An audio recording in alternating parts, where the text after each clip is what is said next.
Good morning student. Sarang गुरु के इस digital दुनिया में आप सभी का पुनः स्वागत है। मैं वीरेंद्र बिहारी और अभी हमारा जो सेशन चल रहा है क्लास 12 का इनऑर्गेनिक, और उस इनऑर्गेनिक में हम ग्रुप नंबर 15 पढ़ा रहे थे। पिछला जो कल का वीडियो है मेरा, उसमें हमने अमोनिया के प्रिपरेशन के बारे में बात किया था।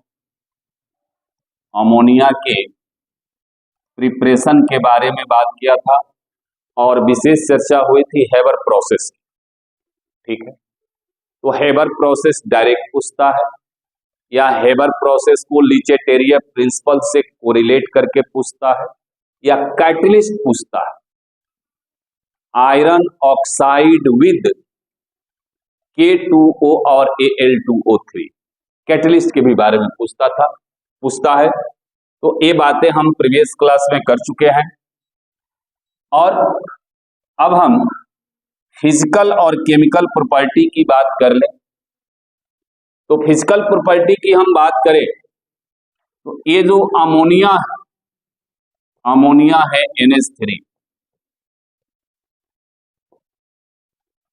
ये अबाउट द मॉलिक्यूल सारी बातें हमने कर ली थी। ये अमोनिया जो है यह एक गैस है।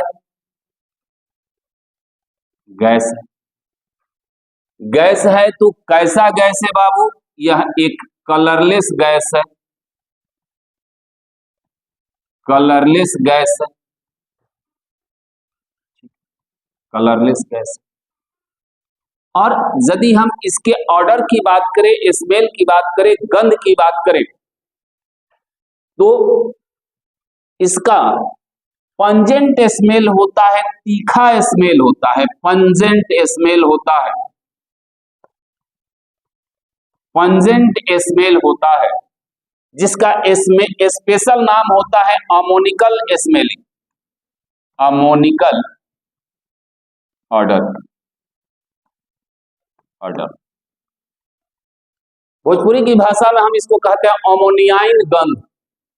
और इस गंध से यदि आपको रूबरू होना है तो कभी आप चले जाइएगा खाद के दुकान में, तो इस अमोनिकल स्मेल जो है आपको मिल जाएगा सूंघने के लिए। ठीक है, गैस है, कलरलेस गैस है, पंजेंट ऑर्डर है, इसका पंजेंट स्मेल है, इसको हम अमोनिकल स्मेल के नाम से भी जानते हैं। अब एक बात आपको बता दें हम आपकी जानकारी के लिए कि यह अमोनिया जो है यह लिक्विड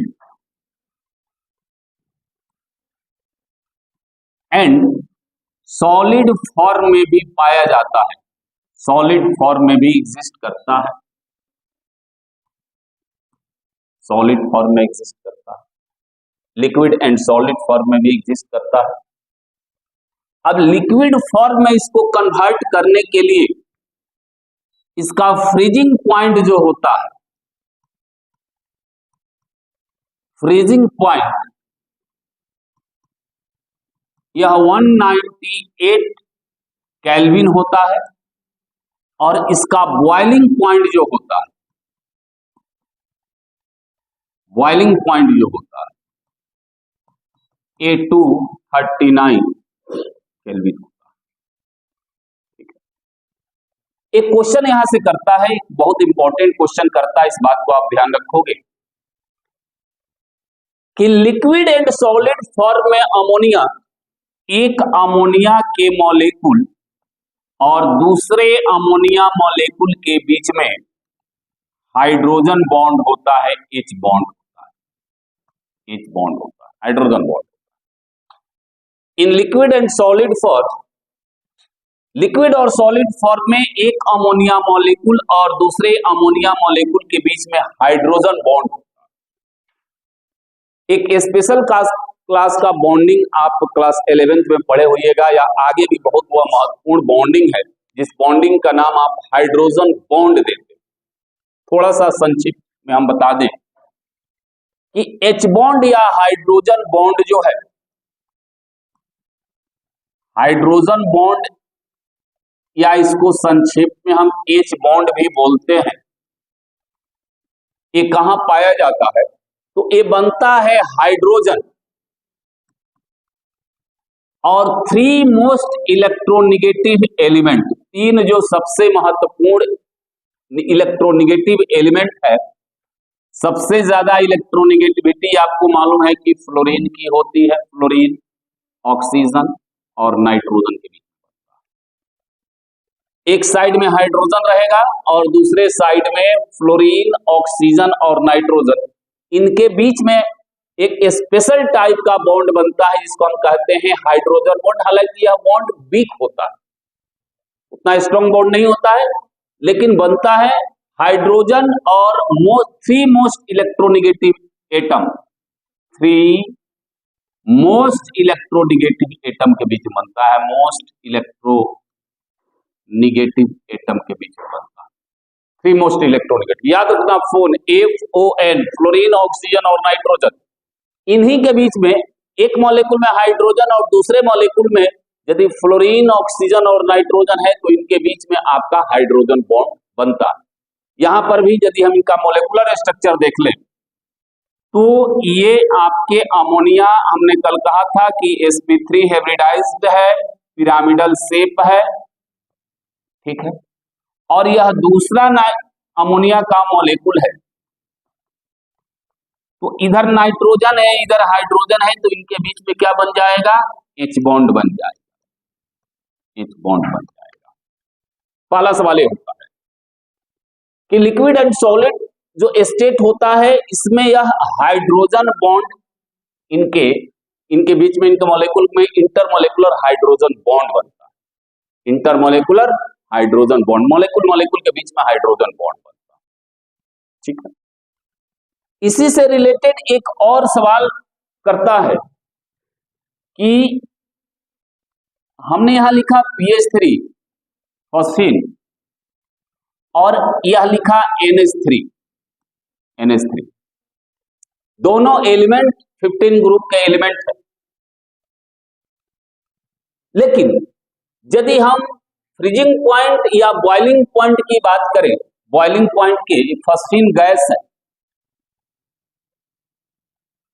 इनके बॉइलिंग पॉइंट की बात हम करें तो एक बात आप पढ़े होइएगा कि with increase in molecular mass the intermolecular force of attraction increase, जैसे जैसे मॉलिक्यूल का मोलेकुलर मास बढ़ता है तो उनके बीच में आकर्षण का बल भी बढ़ता है, और आकर्षण का बल बढ़ने से उनका मेल्टिंग और बॉइलिंग पॉइंट ज्यादा हो जाता है, उनका एग्जिस्टेंस भी हो जाता है, सॉलिड में मिलने लगते हैं या लिक्विड में। तो नाइट्रोजन के बाद फास्फोरस है, तो इसका मोलेकुलर मास की यदि हम बात करें, मोलेकुलर मास की यदि हम बात करें तो निश्चित है कि नाइट्रोजन के नीचे फास्फोरस आता है, इसका मोलेकुलर मास ज्यादा होगा। इसके बावजूद भी यदि हम बॉइलिंग पॉइंट की बात करें तो PH3 के बॉइलिंग पॉइंट से अधिक होता है NH3 का बॉइलिंग पॉइंट। ऐसा क्यों? इसलिए क्योंकि अमोनिया में हाइड्रोजन बॉन्ड मौजूद है और PH3 में नो हाइड्रोजन बॉन्ड, यहां पर हाइड्रोजन बॉन्ड नहीं। ये भी सवाल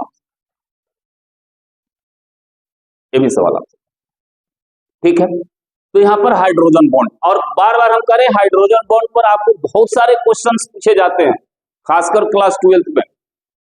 H2O लिक्विड है, H2S गैस है, क्यों? क्योंकि H2S में हाइड्रोजन बॉन्ड नहीं पाया जाएगा, जबकि H2S का मोलर मास H2O से अधिक है। ऐसे बहुत सारे सोलिबिलिटी में भी जहां हाइड्रोजन बॉन्ड बनता है वहां वह मोर सोलेबल हो जाता है। ये सारी बातें आगे भी हम करेंगे। तो PH3 और NH3, PH3 का मोलर मास NH3 से अधिक है, इसके बावजूद भी अमोनिया का बॉइलिंग पॉइंट PH3 से अधिक होता है। क्यों? क्योंकि इसमें हाइड्रोजन बॉन्ड नहीं पाया जाता है और अमोनिया में हाइड्रोजन बॉन्ड पाया जाता है। ये दोनों क्वेश्चंस आपको महत्वपूर्ण। तो ये रहा आपका फिजिकल प्रॉपर्टीज अमोनिया की। अब जरा हम इसके केमिकल प्रॉपर्टीज की बात कर लें, केमिकल प्रॉपर्टीज की बात कर लें, एकदम ध्यान से समझिएगा। केमिकल प्रॉपर्टीज की बात कर लें, इनके रासायनिक गुण के बारे में बात करें तो देखिए, केमिकल प्रॉपर्टीज, किसी भी कंपाउंड का जो केमिकल प्रॉपर्टी है वह डिपेंड करता है नेचर ऑफ मॉलिक्यूल पर। ऐसे तो फिजिकल प्रॉपर्टी भी नेचर ऑफ मॉलिक्यूल पर निर्भर करता है, लेकिन मुख्य रूप से केमिकल प्रॉपर्टी जो है वह निर्भर करता है मॉलिक्यूल के नेचर पर, मॉलिक्यूल का नेचर कैसा। और आपने अमोनिया को देखा, आपने अमोनिया को सुना NH3 और कहा कि सर ये अमोनिया है, एक लोन पेयर है, ये 3H हाइड्रोजन यहां लगे, यानी यह लोन पेयर, और यह किसी को लोन पेयर डोनेट कर सकता है, डोनेट कर सकता है, यानी यह क्या होगा, लेविस बेस होगा, लेविस बेस, लेविस बेस। सबसे पहला बात यह है कि यह इसके मॉलिक्यूल के नेचर पर। चलिए अब आगे हम यदि इसके केमिकल प्रॉपर्टीज की बात करें तो सबसे पहले हम बात करते हैं सोलिबिलिटी की, इनकी solubility in water, solubility in water, ठीक है, या आप इसको लिख सकते हो reaction with water, reaction with water, reaction with water. अब देखिए, अमोनिया जो है वाटर में हाईली सोलेबल है, वाटर में हाईली सोलेबल, बहुत ज्यादा घुलनशील है, और इसका रीजन भी अभी हमने आपने बताया, तुरंत बताया, इसलिए आप उसको जरा ध्यान से समझिएगा। अब यह हाईली सोलेबल क्यों है? क्योंकि यह लोन पेयर डोनेट करने वाला है, और यह लोन पेयर डोनेट करने वाला है, अभी आपने कहा कि यह लोन पेयर डोनेट करने वाला है, और वाटर है, यह H+ है और OH- है, यह तुरंत इसको डोनेट कर,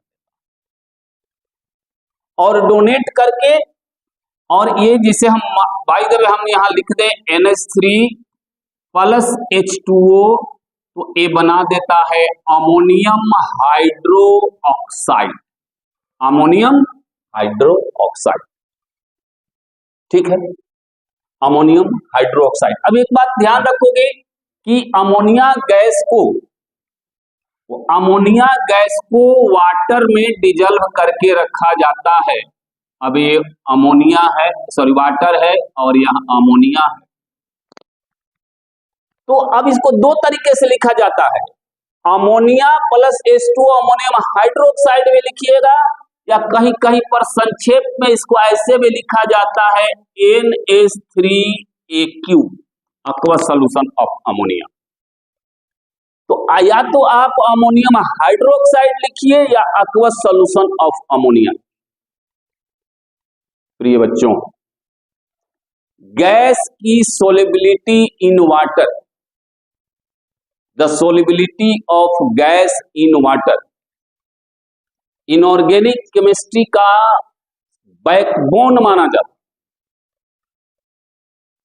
इसके बारे में आपने सेकंड चैप्टर में भी पढ़ा है, सॉल्यूशन है, Henry law, solubility of gas in water. Carbonic acid कैसे बनता है, तो कार्बन डाइऑक्साइड गैस को वाटर में डिजॉल्व करते हैं। नाइट्रिक एसिड कैसे बनता है, तो नाइट्रोजन के ऑक्साइड को वाटर में डिजॉल्व करते हो। उसी तरीके से अमोनिया को वाटर में डिजॉल्व करते हो, बनता है अमोनियम हाइड्रोक्साइड, इसको हम aqueous NH3 भी बोलते हैं, aqueous solution of NH3।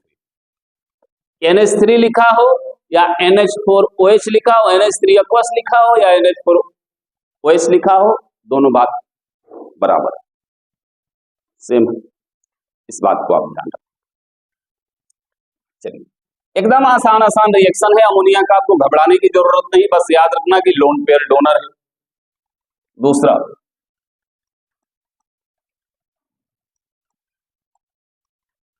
Reaction with acid, acid के साथ रिएक्शन। तो अभी आपने कहा कि सर अमोनिया जो है वह लोन पेयर डोनर है, और यदि यह HCl से रिएक्शन करता है, हाइड्रोक्लोरिक एसिड से रिएक्शन करता है, तो कोई भी बंदा बता सकता है कि सर अमोनियम क्लोराइड बनेगा, अमोनियम क्लोराइड बनेगा। अमोनिया एक पेयर ऑफ इलेक्ट्रॉन देगा H+ को, अमोनियम आयन बनेगा और इस तरीके से यह अमोनियम क्लोराइड बना। सिमिलरली बहुत सारे रिएक्शन लिख सकते हो, ammonia plus H2SO4, ammonium sulphate NH4 का होल ट्वाइस SO4, आराम से कोई दिक्कत नहीं, कोई झंझट नहीं, ठीक है। तो ये अमोनिया एसिड के साथ मिलकर के अमोनिकल साल्ट बनाता है, अमोनियम क्लोराइड, अमोनियम सल्फेट, इसको हम कहते हैं ammoniacal salt, ammoniacal salt, ammonia का साल्ट बना, अमोनिया का साल्ट बना, ठीक है। ये दूसरा गुण हो गया। यदि हम बात करते हैं एक और बड़ा महत्वपूर्ण चीज है, थर्ड पॉइंट आप समझिएगा, इनऑर्गेनिक केमिस्ट्री का आजकल जो सबसे इंपॉर्टेंट चैप्टर माना जा रहा है, हो सकता है कि आप अभी नहीं पढ़े होइएगा या कुछ बच्चे उसके बारे में जानते हैं, वो होता है, आपको पढ़ना भी है, कॉम्प्लेक्स कंपाउंड, कॉम्प्लेक्स कंपाउंड या इसको हम कोऑर्डिनेट कंपाउंड कहते हैं, कोऑर्डिनेट कंपाउंड, कोऑर्डिनेट कंपाउंड। अब सुनिए, अब कॉम्प्लेक्स कंपाउंड या कोऑर्डिनेट कंपाउंड कैसे कंपाउंड होते हैं आपको हम बता दें कि कॉम्प्लेक्स कंपाउंड या कोऑर्डिनेट कंपाउंड में एक मेटल का एटम होता है या मेटल का आयन होता है, मेटल एटम होता है या मेटल का आयन होता है, और इसके साथ कोऑर्डिनेट बॉन्ड से कुछ स्पेसीज जुड़े रहते हैं, उनको हम लिगेंड कहते हैं, लिगेंड कहते हैं। कॉम्प्लेक्स कंपाउंड में आप इसको पढ़ोगे और क्लास 12 का सबसे इंपॉर्टेंट चैप्टर का नाम है, तो उस चैप्टर का नाम है कॉम्प्लेक्स कंपाउंड या कोऑर्डिनेट कंपाउंड, ध्यान रखिएगा। अब ये लिगेंड क्या करते हैं, तो लिगेंड जो होते हैं मेटल एटम या मेटल आयन को पेयर ऑफ इलेक्ट्रॉन डोनेट करते हैं और इस तरीके से कोऑर्डिनेट बॉन्ड का फॉर्मेशन। एक पॉइंट आप पढ़े होइएगा जब आप क्लास 11th में केमिकल बॉन्डिंग पढ़ रहे होइएगा, उस समय कोवैलेंट बॉन्ड और कोऑर्डिनेट बॉन्ड की चर्चा आप जरूर किए। कोऑर्डिनेट बॉन्ड और कोवैलेंट बॉन्ड, तो कोऑर्डिनेट थोड़ा सा उसको हम बता दें। कोऑर्डिनेट बॉन्ड में क्या होता है कि मान लीजिए कि ए और बी के बीच में शेयरिंग हो रही है, तो इन दोनों के बीच में इलेक्ट्रॉन का म्यूचुअल शेयरिंग होता है। म्यूचुअल शेयरिंग मतलब बराबर की साझेदारी, एक इलेक्ट्रॉन ए दिया, एक इलेक्ट्रॉन बी दिया, और दोनों के मिलने से कोवैलेंट बॉन्ड। और कोऑर्डिनेट बॉन्ड क्या होता है कि ए और बी के बीच में यदि बॉन्डिंग हो रहा है और इस बॉन्ड के लिए ये जो एक बॉन्ड बनाने के लिए 2 इलेक्ट्रॉन की जरूरत पड़ती है, ये दोनों इलेक्ट्रॉन यदि एक ही एटम दे रहा है तो इसको हम कहते हैं coordinate bond, coordinate bond, coordinate bond. और यदि म्यूचुअल शेयरिंग हो रही है, इसको हम बोलते हैं कोवैलेंट बॉन्ड, कोवैलेंट बॉन्ड। तो ये कॉम्प्लेक्स कंपाउंड में क्या होता है कि सेंट्रल एटम मेटल होते हैं या मेटल के आयन होते हैं, इनका डी ऑर्बिटल वैकेंट होता है, ऑर्बिटल वैकेंट होते हैं इनके पास, और लिगेंड जो होते हैं यह इलेक्ट्रॉन रिच होते हैं, इलेक्ट्रॉन रिच होते हैं, इलेक्ट्रॉन के धनी होते हैं, या आप कह सकते हो कि लोन पेयर कंटेनिंग होते हैं, लोन पेयर, मुख्य रूप से लोन पेयर कंटेनिंग होते हैं। अब ये क्या करते हैं, लोन पेयर इस सेंट्रल एटम या मेटल को देते हैं, और इस तरीके से ऐसे कॉम्प्लेक्स कंपाउंड को आप लिखते हो स्क्वायर ब्रैकेट के अंदर, ये लिगेंड होते हैं, Cl1 L2 एक से अधिक लिगेंड होता है।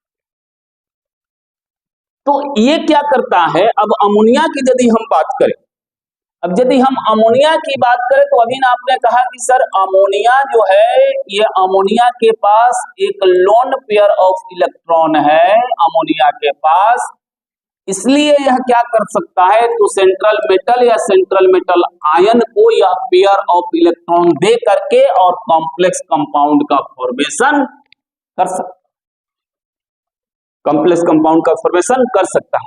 यानी एक अमोनिया जो है एक बहुत ही अच्छा लिगेंड है, बहुत ही अच्छा लिगेंड है कॉम्प्लेक्स कंपाउंड में। और कॉम्प्लेक्स कंपाउंड जब भी पढ़ोगे तो अमोनिया एज अ लिगेंड या डेरिवेटिव ऑफ अमोनिया की बात आप जरूर करो,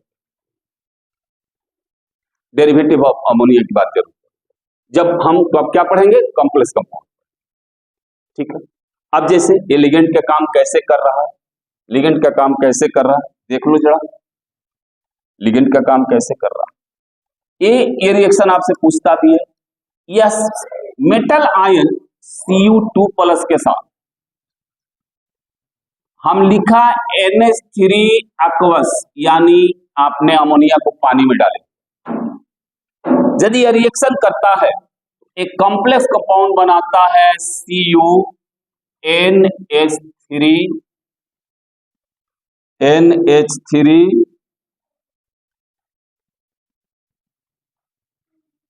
NH3 का होल 4 यह कॉम्प्लेक्स कंपाउंड। ठीक है, अब इसका नामकरण वगैरह हम कॉम्प्लेक्स कंपाउंड, या आप समझो कि कॉम्प्लेक्स कंपाउंड बनाता है। दूसरा, यह यदि AgCl के साथ रिएक्शन करता है, फिर हम लिख रहे हैं NH3 aqueous, आप ये भी लिख सकते हो या आप लिख सकते हो अमोनियम हाइड्रोक्साइड, कोई फर्क नहीं, एक ही बात।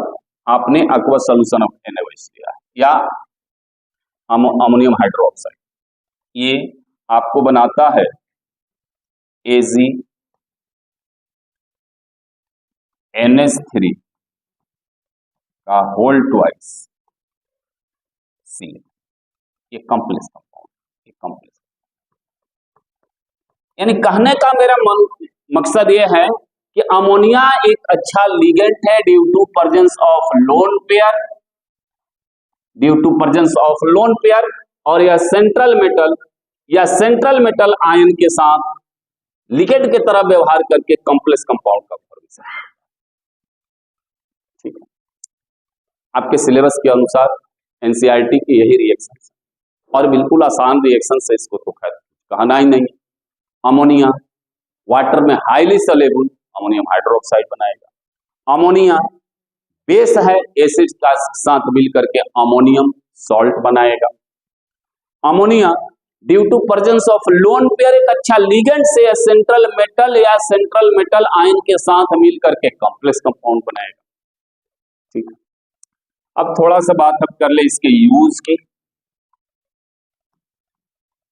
तो मुख्य रूप से इसका उपयोग जो है, हमने पिछले क्लास में भी बताया कि अमोनिया का उपयोग मुख्य रूप से फर्टिलाइजर इंडस्ट्री में किया जाता है, जहां नाइट्रोजन कंटेनिंग बहुत सारे फर्टिलाइजर्स बनाए जाते हैं। That's all about ammonia. अब कल जो है, कल के क्लास में हम आपको बात करेंगे ऑक्साइड्स ऑफ नाइट्रोजन। हमने तो एक प्रीवियस क्लास में भी ऑक्साइड ऑफ नाइट्रोजन की बात की, लेकिन यहां पर इंडिविजुअल रूप से हम ऑक्साइड्स ऑफ नाइट्रोजन की बात करेंगे और ऑक्सो एसिड्स की बात करेंगे।